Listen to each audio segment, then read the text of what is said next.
I didn't come here to talk about distant dreams, the glittering kind that float above our heads, like constellations we're told not to touch.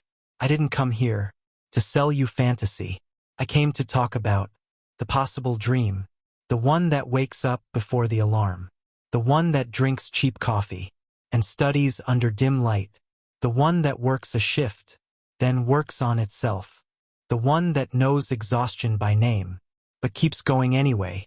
The possible dream has dirt on its hands, ink on its fingers, calluses, late nights, early mornings, rejection emails, unanswered messages, closed doors, and still, it knocks. The possible dream doesn't scream for attention. It doesn't need fireworks. It speaks softly, steadily. Again. Try again. One more step.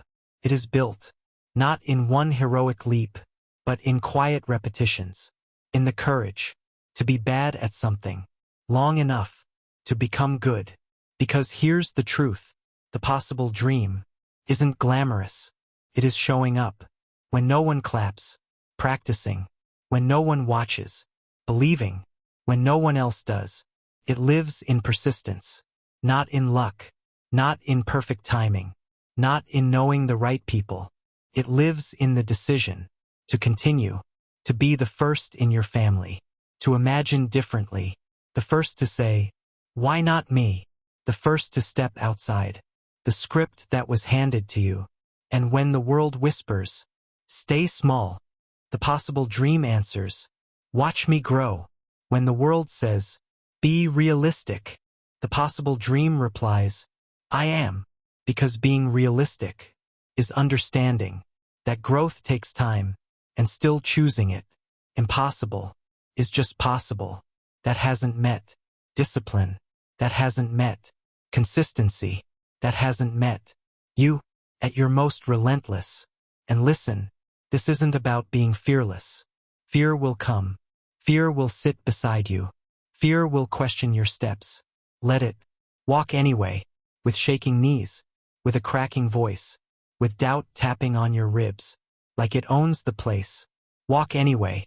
The possible dream is not a miracle. It is momentum.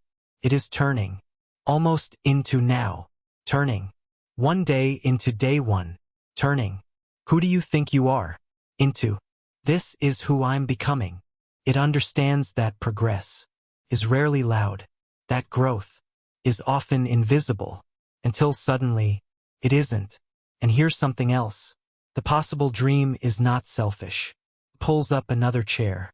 It reaches back. It leaves the door open. Because rising isn't climbing alone. It's climbing and refusing to kick the ladder away.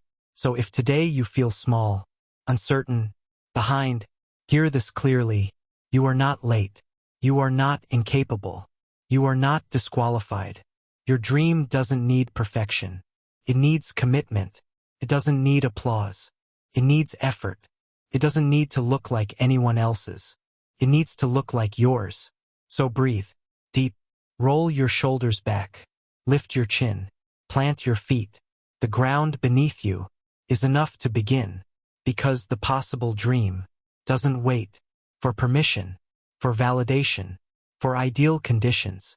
It starts where you are, with what you have, with who you are becoming. And if it's yours, truly yours, then it is already possible.